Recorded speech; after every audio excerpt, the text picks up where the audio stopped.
Diasco Foot, le miroir du football de la diaspora congolaise.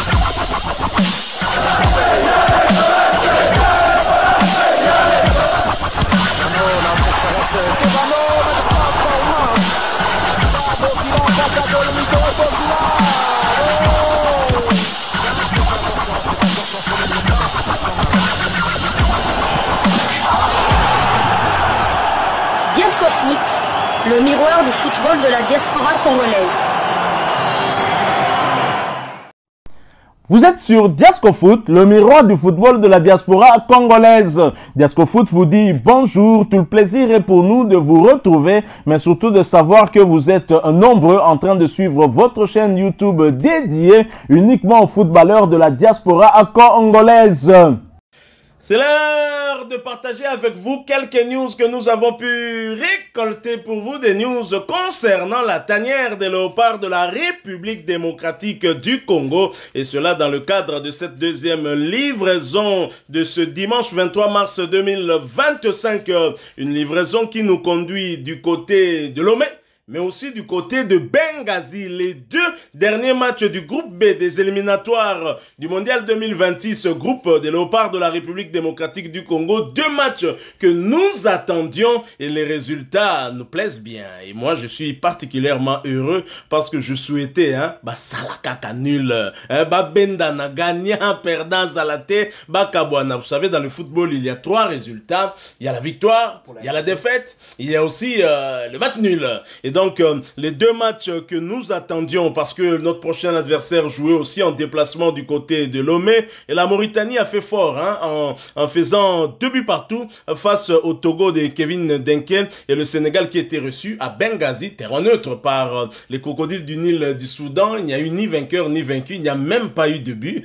Un match plaisant, certes, un match avec du beau jeu, mais avec un résultat mitigé pour le Sénégal qui pleure, et pour le Soudan qui jubile, puisque le Soudan garde son fauteuil de titulaire. Et le film de ce match nous est rapporté par le média Radio France International dans un article intitulé « Éliminatoire mondial 2026, le Sénégal frustré par le Soudan qui reste leader de la poule B ». Malgré une grosse domination, le Sénégal a été contraint au partage des points face au Soudan, 0 but partout, qui a bien résisté devant Sadio Mané et les Lions. Les Soudanais gardent la tête d'une poule B resserrée devant la RDC et le Sénégal conquérant. Les Soudanais ont bien résisté malgré les 15 tirs pour seulement 4 cadrés du côté des Lions. Le Soudan a bien défendu avec agressivité, bien aidé par son gardien Mohamed Mostafa et son capitaine Ramadan Agab. Le premier assorti de multiples parades a été décisif sur un face-à-face contre Sadio Mané, 79e, et sur une belle tête de Shérif Ndiaye, 80e.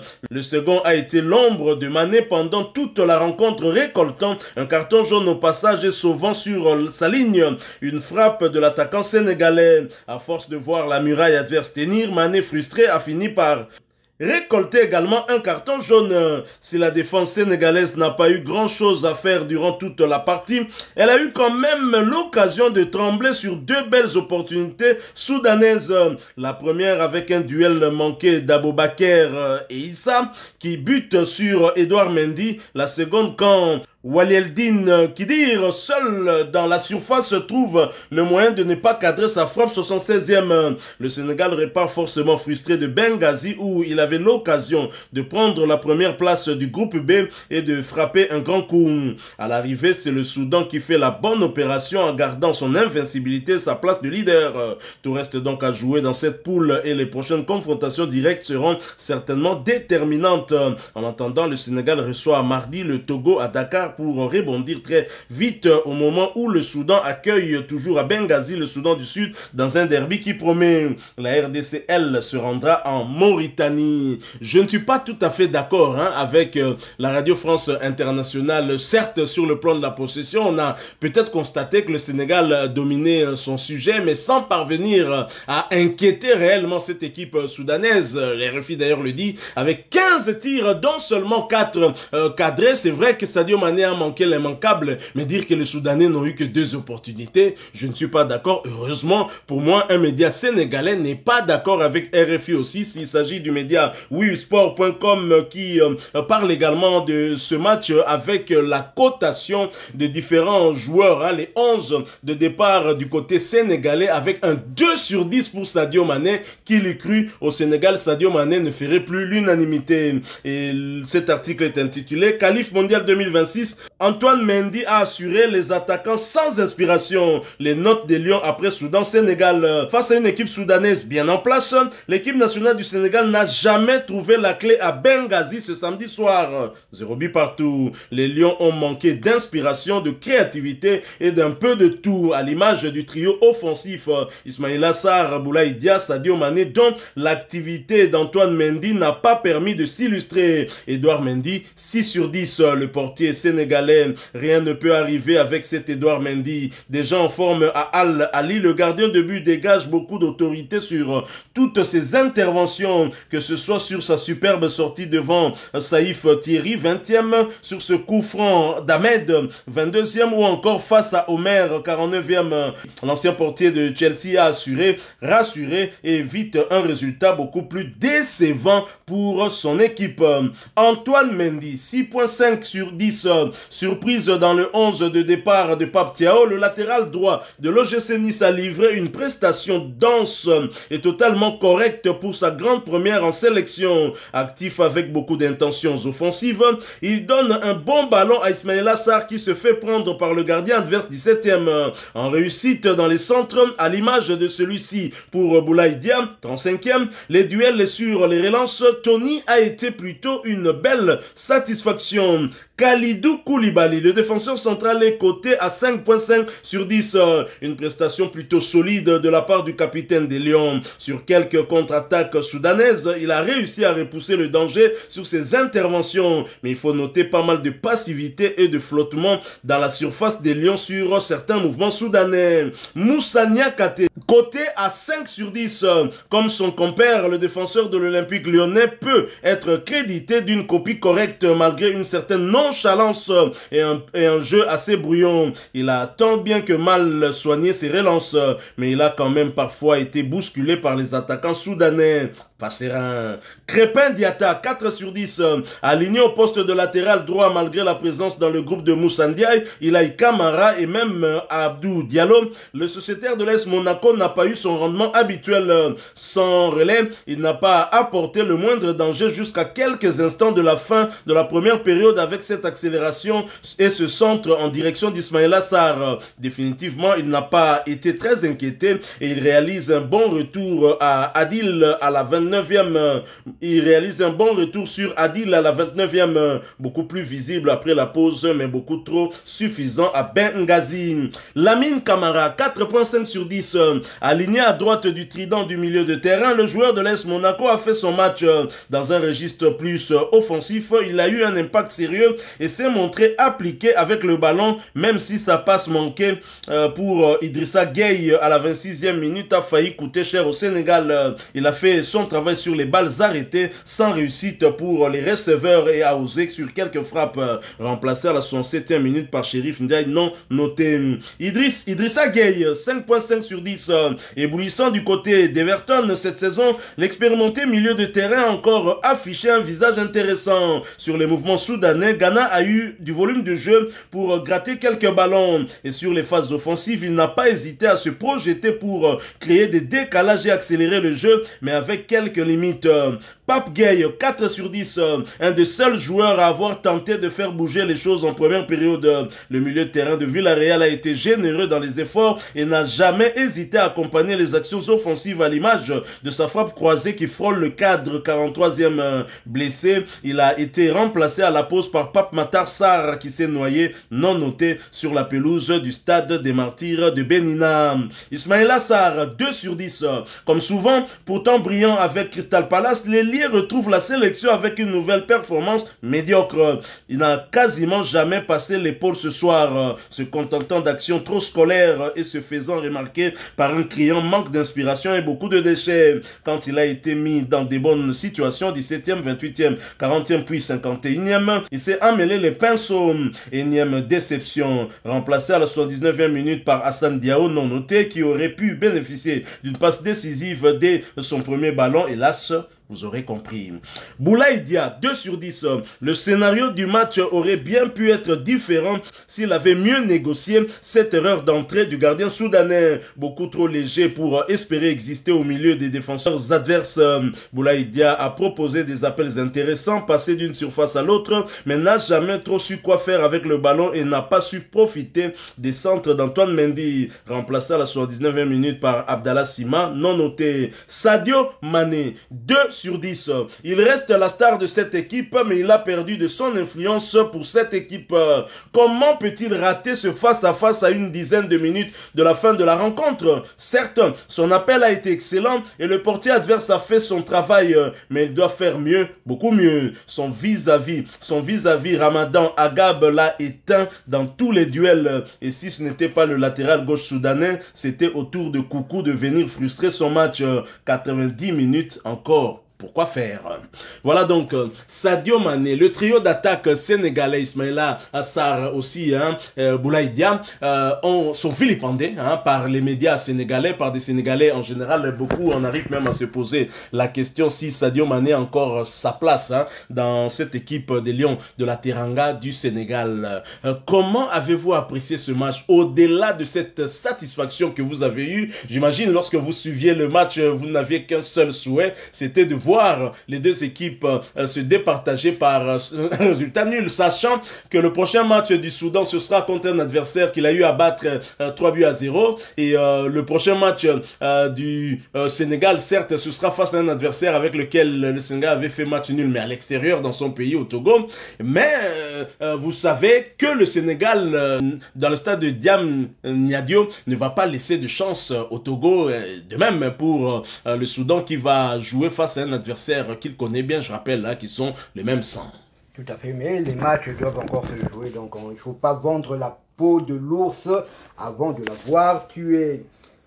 Oui, moi c'est vrai que je souhaitais un nul, comme ça les deux équipes allaient perdre 2 points par rapport à la République démocratique du Congo, ou au mieux, ou au pire, une victoire du Soudan. Ouais, c'est vrai que le Soudan allait toujours avoir 3 points d'avance sur la RDC, mais le Soudan aura 2 déplacements, et 2 déplacements quand même périlleux, du côté du Sénégal et du côté de la République démocratique du Congo. Donc si, entre guillemets, on se dit que le Soudan perdra du côté de Dakar, donc à fortiori les 3 points s'ils avaient pris les 3 points, donc ça allait tomber à l'eau. Voilà, maintenant on a notre destin en main, mais les Sénégalais aussi peuvent dire autant, les Soudanais aussi peuvent dire autant, parce que les 3 équipes, si le Soudan gagne tous ses matchs, qualifié. Si le Sénégal gagne tous ses matchs, qualifié. Si la RDC gagne tous ses matchs, qualifié. Et voilà, ça s'arrête là. Ça s'arrête là, donc voici la logique. Parce que oui, il y a certains qui écrivent si on gagne tous nos matchs, mais oui, mais si le Sénégal gagne tous ses matchs aussi, si le Soudan fait pareil, donc voilà, maintenant on a des matchs pièges qui nous attendent, notamment celui de mardi. Il faudra bien le négocier et revenir de Nouakchott avec 3 points. Pour revenir au match du Soudan, à ce stade, on ne peut plus parler de surprise pour le Soudan. 5 matchs. Ça en fait trop. 5 matchs, 2 matchs nuls. 2 matchs nuls. Ah oui, 3 victoires. Ouais, tout à fait. 3 victoires et 2 matchs nuls. Aucune défaite. Donc c'est plus une surprise. Cette équipe du Soudan a battu le Ghana lors des éliminatoires de la CAN 2025 à Accra. Donc ce n'est pas rien, ils ont fait 0-0 du côté de Benghazi. Cette équipe du Soudan joue tous ses matchs à l'extérieur et s'est qualifiée dans une poule où il y avait le Ghana et l'Angola. Cette équipe qui joue tous ses matchs à l'extérieur est leader après 5 journées avec 11 points. Donc je pense qu'il ne faut plus se focaliser juste sur le Sénégal. Il faut aussi voir le Soudan. Parce qu'imaginez-vous maintenant que ça se passe mal du côté de Nouakchott et que le Soudan batte 4 points d'écart. 4 points d'écart, c'est comme ça à faire trop. Donc il faut rester prudent, il faut gagner. Parce que nous, c'est vrai que des 3 équipes de tête, les 3 équipes de tête, c'est la RDC qui a un calendrier plus favorable à l'extérieur. Nous allons jouer contre des équipes mais défavorables à la maison. À la maison aussi, parce qu'on va jouer contre les 2 prétendants à la qualification. Tout à fait, donc on n'aura plus que 2 matchs à domicile et ce sera 2 matchs très importants qui se dérouleront. En fait, tout pourra se jouer au mois de septembre. Enfin, en gros partie, parce que le Sénégal va accueillir le Soudan et se déplacer 3 jours plus tard du côté de Kinshasa. Donc on aura vraiment une réponse à tout cela. En tout cas, moi je sais que je le dis, je vais beaucoup parler après le match de Nouakchott parce que Bazako Tchad subitement commis au Bako. Ils ont marqué 2 buts. Ils ont failli gagner. Marqué 2 buts et ils ont failli gagner. C'est mauvais. Ils ont retrouvé le moral. Je l'ai vu. Ils sont arrivés très tôt matin du côté de Nouakchott, accueillis par le président de la fédération mauritanienne. Ils sont recroquevillés et comme je l'avais dit, on en reparlera demain. Faites attention à Aboubakar Koïta. Il a la même nationalité que Sadiki. Il a la même nationalité. On parle de la Mauritanie tout à l'heure. Vous allez y revenir parce que nous allons quand même. C'est un tour d'horizon qu'on va faire par rapport à ces 2 matchs qui ont eu lieu. Alors j'ai dit les joueurs sénégalais, entre autres Sadio Mané et d'autres cadres sont vilipendés au Sénégal après ce résultat nul, oubliant quand même qu'en face il y avait le leader de ce groupe avant ce match qui est le Soudan. Le Soudan qui avait remporté déjà 3 matchs, qui avait réussi à faire un match nul avant de croiser le Sénégal et qui avait battu la République démocratique du Congo. Pourtant, elle dominait. Pourtant, la RDC dominait grâce à ce but contre son camp de Charles Piquel. Une faute de main de son gardien Lionel Passinzao. Mais l'entraîneur sénégalais Pape Thiaw qui est venu répondre quand même à toutes ces critiques, est venu en soutien à ses joueurs, sa réaction juste après la rencontre. Et c'est toujours le média Wisport qui nous rappelle cela à travers d'un article intitulé Pape Thiaw, il faut encourager les joueurs et se concentrer sur le prochain match qui est une finale. Le sélectionneur des Lions a donné son appréciation du match entre le Soudan et le Sénégal, 0 but partout, avant de se tourner vers la réception du Togo dans 3 jours au stade Abdoulaye Wade de Diamniadio. Tenu en échec à Benghazi par le Soudan, 0 but partout ce samedi. Dans le cadre de la 5e journée des éliminatoires du Mondial 2026, le Sénégal se met dans une position d'ores et déjà délicate. Les Lions n'ayant pas réussi à percer le verrou soudanais se retrouvent ainsi 3e du groupe B derrière son adversaire du jour et la RDC. Interrogé à la fin de la rencontre, Pape Thiaw a regretté le manque de réalisme de ses joueurs. En première mi-temps, on pouvait faire la différence, mais malheureusement, on a manqué d'efficacité. En deuxième période, on est bien rentré dans le match, mais sans avoir pu marquer. On était venu pour gagner, mais on repart avec 1 point. Maintenant, il faut encourager les joueurs qui ont tout donné ce soir et se concentrer sur le prochain match qui est une finale, a-t-il déclaré. Et sur le replacement de Crépin Diatta en position de latéral gauche, Pape Thiaw a souligné que le joueur a l'habitude de dépanner à ce poste à Monaco. C'est un joueur avec un QI football énorme et j'en ai parlé avec lui pour le faire évoluer à ce poste. C'est notre couteau suisse, il faut le féliciter après le match qu'il a fait. Alors, je vais quand même vous proposer un extrait de cette intervention de Pape Thiaw où il s'exprime sur ce match contre le Soudan, où il fait d'ailleurs un clin d'œil à la République démocratique du Congo sans la citer nommément, mais j'ai vraiment lu entre les lignes parce qu'on sait que dans ce groupe B, les équipes qui ont la possibilité de se qualifier à ce stade sont les 3 premières au classement, c'est-à-dire le Soudan, la RDC 2e ainsi que le Sénégal. C'est vrai que je ne minimise pas les autres. Si le Togo arrive à remporter tous ces matchs aussi de la phase retour, le Togo peut aussi toujours espérer une qualification mathématiquement, mais soyons quand même réalistes. Suivant Pape Thiaw, nous nous retrouvons tout de suite après. Il a fait un clin d'œil à la RDC. Soyez attentifs. Coach, mes félicitations pour ce match. Vous nous dites tout simplement la lecture que vous en faites. On savait qu'on attendait un match difficile, mais après, comme ce qu'on avait préparé, on l'avait bien mis en place. Et je pense que ce match, en première mi-temps, on pouvait faire la différence, mais malheureusement, l'efficacité n'était pas au rendez-vous. Et après, on sait que c'est un terrain difficile, où il y a des équipes qui ont lâché ici des points. Aujourd'hui, on en a pris 1. Et après la deuxième mi-temps, on est bien rentré dans le match, mais finalement, on sait ce qui c'est, que ça manque encore le but qu'on doit mettre au fond, mais malheureusement, il n'y est pas. Mais maintenant, il faut encourager les joueurs qui ont tout donné, qui ont respecté les consignes et qui sont donnés qui ont tout donné, comme je l'ai dit. Et maintenant, il faut être focus sur le match qui arrive, qui sera aussi une finale chez nous. Et il faut remporter les 3 points, comme je l'ai dit aussi dans les vestiaires. Il faut gagner ce match pour que ce point soit vraiment bénéfique. Nous avons vu que les joueurs soudanais, l'équipe soudanaise était en train de jubiler à la fin de ce match. Est-ce que vous avez l'impression que ce match nul a un goût d'une défaite? Au goût d'une défaite, c'est sûr, nous on était venus pour prendre les 3 points, mais aujourd'hui, comme je l'ai dit, c'est un championnat, on en a pris un. Et il nous reste 5 matchs. Là, aujourd'hui, c'était le dernier match de phase aller. Et voilà, maintenant, c'est à la fin, au mois d'octobre, qu'on fera le compte. Coach, dans l'organisation, nous avons vu que vous avez fait démarrer Krépin Diatta sur le flanc gauche, ce qui n'est pas dans ses habitudes. Qu'est-ce qui vous a obligé à mettre en place un tel schéma? Oui, Krépin Diatta, je pense que j'en ai discuté avec lui. C'est un joueur aussi parfois à Monaco qui dépend de ce côté, et qui est un joueur très intelligent, qui a un QI football vraiment énorme. Et je pense que polyvalent, c'est un couteau suisse, Krépin. On peut l'utiliser partout. Et aujourd'hui, après le match qu'il a fait, il faut le féliciter. Il a répondu présent, il a fait un très bon match. Voilà, maintenant, comme le collectif, mais comme on l'a dit, ce qui manquait, c'est le but, malheureusement. Maintenant, on va travailler pour être plus efficace au prochain match. Après, il y a une question. Une question qui est relative à cette posé. Avez-vous l'impression d'avoir perdu 3 points?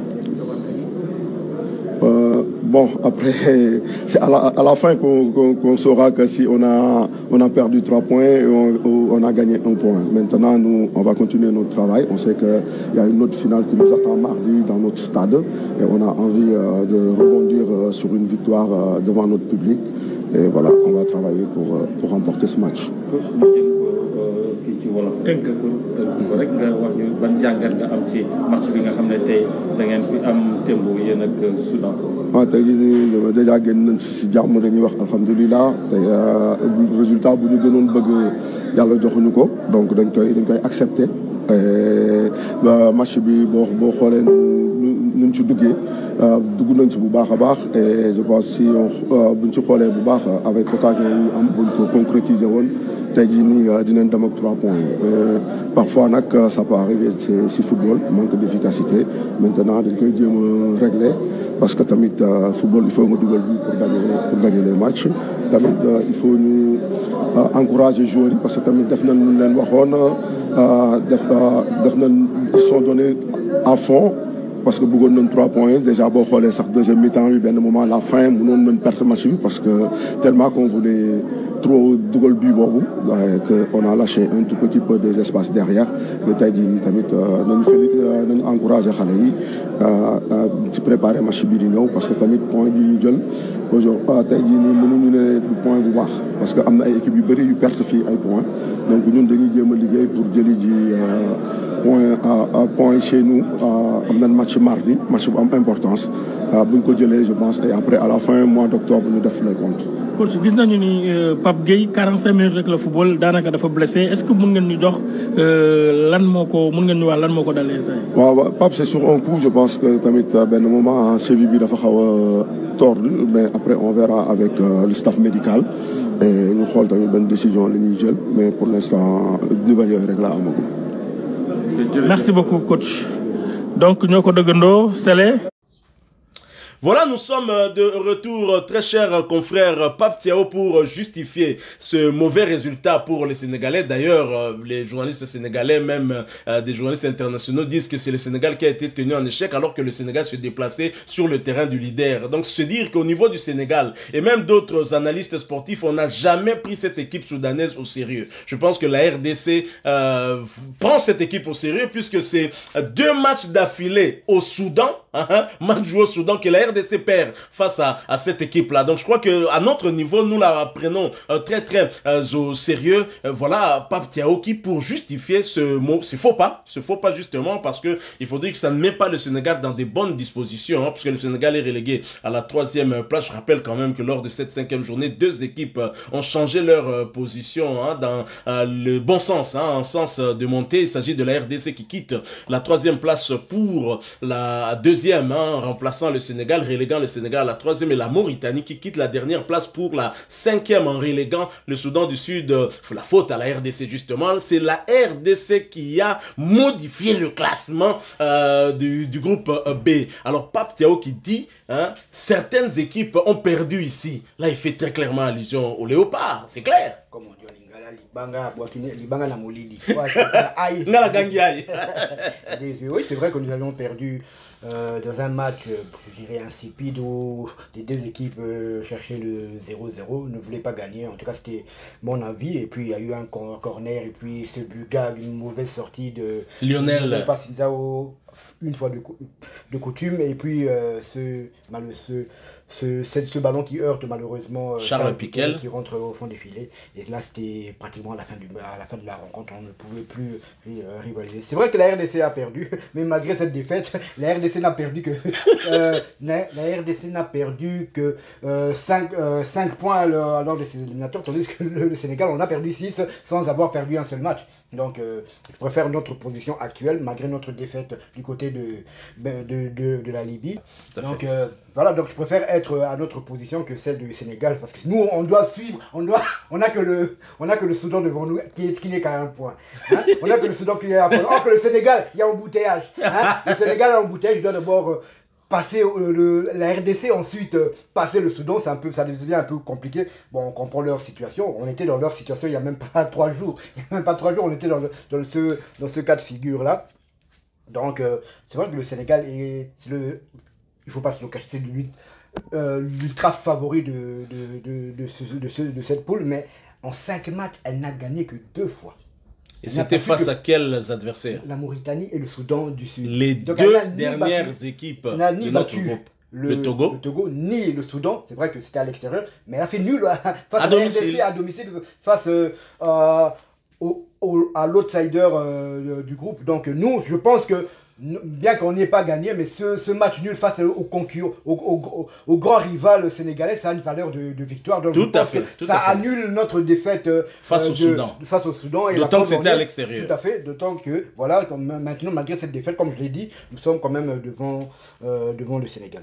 Le Sénégal va peut-être compter sur sa voisine, la Mauritanie. Et la Mauritanie, justement, qui, bien avant ce Soudan-Sénégal, jouait face au Togo à Lomé, un match riche en enseignements pour les léopards de la RDC, dont le prochain adversaire n'est autre que les Mourabitounes mauritaniens. C'est le match de la 5e journée, le plus prolifique dans notre groupe B. À noter que lors de cette 5e journée, la RDC demeure la seule équipe qui a marqué sans encaisser de but. C'est ça, la RDC a marqué, mais elle n'a pas encaissé de but. Il y a des équipes qui n'ont pas encaissé, mais qui n'ont pas marqué. Et c'est la seule équipe qui a gagné lors de la 5e journée.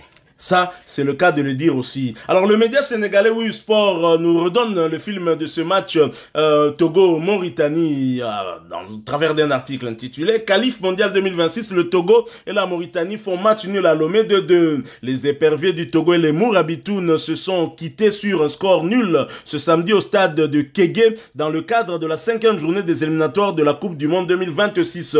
Le Togo et la Mauritanie restent distancés au classement dans le groupe B après leur match nul de buts partout. Les deux équipes n'ont toujours pas encore enregistré la moindre victoire dans ces éliminatoires. À Lomé, c'est l'équipe hôte qui a pourtant démarré sous les meilleurs auspices en ouvrant le score dès la 4e minute de jeu. L'équipe gardera cet avantage jusqu'à la pause. Le moment pour les hommes d'Harit Lopez de pousser et de revenir au score grâce à Aboubacar Koïta, 52e. Euphorique durant cette deuxième mi-temps, les Mourabitounes vont même réussir à passer devant par l'intermédiaire d'Abdallahi Mahmoud. Mais Steve Denke va arracher le match nul pour le Togo à 20 minutes de la fin du match de 2. Après 5 journées, le Togo compte ainsi 4 points alors que la Mauritanie se retrouve avec 2 petits points. Je me souviens de ce nom, Koïta plutôt. Je me souviens de ce nom, Aboubakari Koïta. Ce nom que vous avez cité ici lorsque nous parlions de la liste de la Mauritanie parce que justement, le prochain adversaire de Léopard de la RDC, c'est la Mauritanie. Le Togo n'a pas suivi Diasco Foot et a été victime d'Aboubakari Koïta et la République démocratique du Congo. Nous espérons que Sébastien Desabre nous aura suivi pour faire très attention à ce joueur qui est virevoltant et qui surtout a des frappes, des tirs de loin qui peuvent mettre en danger une défense. Du côté congolais, c'est un peu, son jeu ressemble un peu à celui de Paul José Mpoku, mais il est un peu plus rapide. C'est un joueur qui adore, c'est un droitier qui adore jouer vers la gauche, un peu comme à la Vinicius. Et puis il entre à l'intérieur et frappe du droit. Un peu comme l'a fait Théo Bongonda. Et un peu comme Lamine Yamal aussi. Lui, il aime jouer du côté droit, il entre et puis frappe du gauche. Les défenseurs se font toujours avoir. À côté mon mais on se fait toujours avoir. Donc c'est un joueur, il faudra le surveiller comme l'huile sur le feu. Donc c'est un joueur virevoltant. Pour moi, c'est le meilleur joueur mauritanien. Donc, il a des frappes exceptionnelles. Il faudrait l'empêcher de tirer, mais ça, peut-être, on en reviendra demain plus longuement.